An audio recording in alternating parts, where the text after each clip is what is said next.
Fantasy Rundown! With your host, I'm James Coker. Today I'm going to tell you who not to draft. Don't draft these guys, alright? One guy all fantasy owners to stay away from always, even though they draft him time and time again, is Eli Manning. Eli Manning is the biggest joke at quarterback in the NFL. He turned the ball over 30 times last year. 30 times. That's just ridiculous. I don't think you can do that, because that's 60 points right off the bat in my league that you lose. I mean, that takes a 260-point season to a 200-point season. That's just absurd. You can't have that happen. 30 points a game. If you play a 15-game schedule because you don't play the last 2 weeks or something, that's 2 points a week. That's 4 points a week that's off his points. So he could go from scoring 20 points to 16 points. That's not right. What if he scores 14 points, which is like a quarterback average? It gets dropped down to 10, which is below average, and you probably lose that week.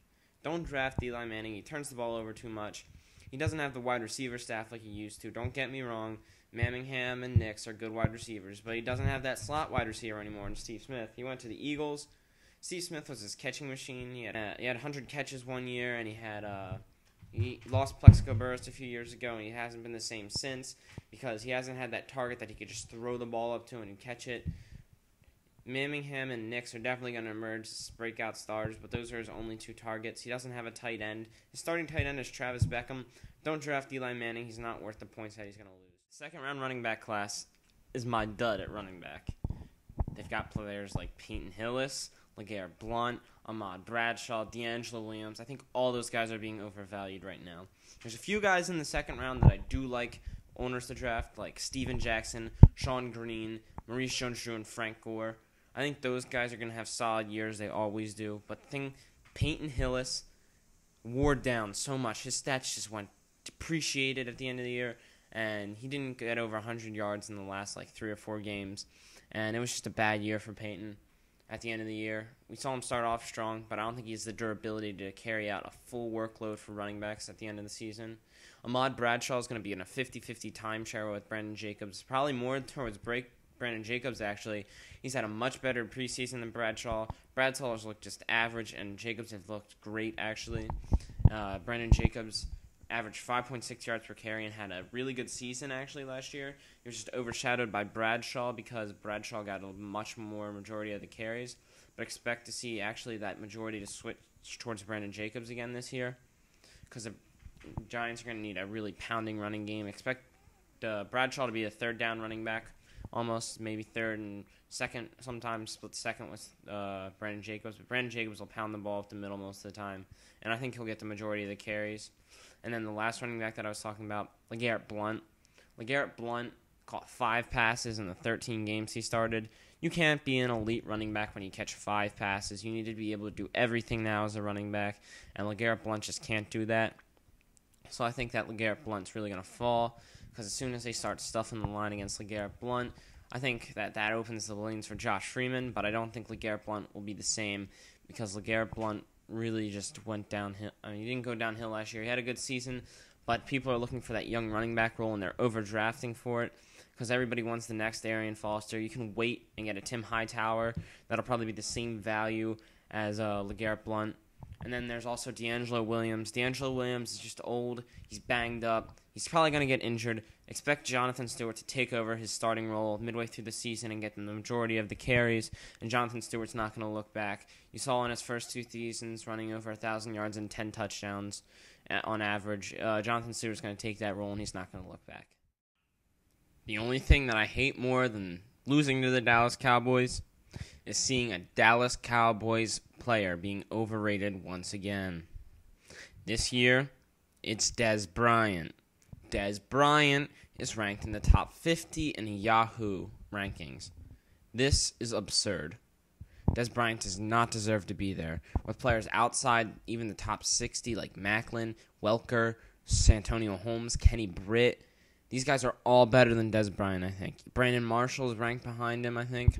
It's just absurd because Dez Bryant put up just over 500 yards and just over 5 touchdowns with John Kentner last year. So people are complaining that, oh, he didn't have Tony Romo. That's why he stunk. And it's not, because with Tony Romo, In 6 games, he scored 2 touchdowns, and his max yardage maxed out at 56 yards. That's not worth it. But who is worth it on that staff is Miles Austin. With Tony Romo, Miles Austin had over 100 yards in at least 2 games, and he was just an all-around better wide receiver with Romo. And he's just as tall. He's probably faster, and he's just as much of an athletic specimen as Dez Bryant is, except for Miles Austin's just better, and his head's in the right place, unlike Dez Bryant. So if I had to admit to one good Dallas Cowboy wide receiver, I'll give you Miles Austin. I won't give you Dez Bryant, not until he puts up 1,000 yards and a good amount of touchdowns, like Miles Austin does. Take Miles Austin, not Dez Bryant. Dez Bryant's just another overvalued Cowboy.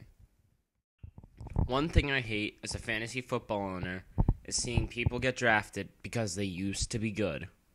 Example, Tony Gonzalez. Tony Gonzalez is ranked in just above 100 in Yahoo rankings. When players like Mercedes Lewis, who caught for 700 yards and 10 touchdowns, which is 50 more yards and 4 more touchdowns than Tony Gonzalez, are ranked 40 people back than him. So Tony Gonzalez is about 101, and Mercedes Lewis is like 142. So why is that when Mercedes Lewis did better? It's because Tony Gonzalez is a future Hall of Famer. I'm going to give him that. He's a very good player. He was a very good player, and he was one of the best tight ends. But he's getting old. He's lost his speed. He can't beat defenders anymore. He doesn't have the speed to do it.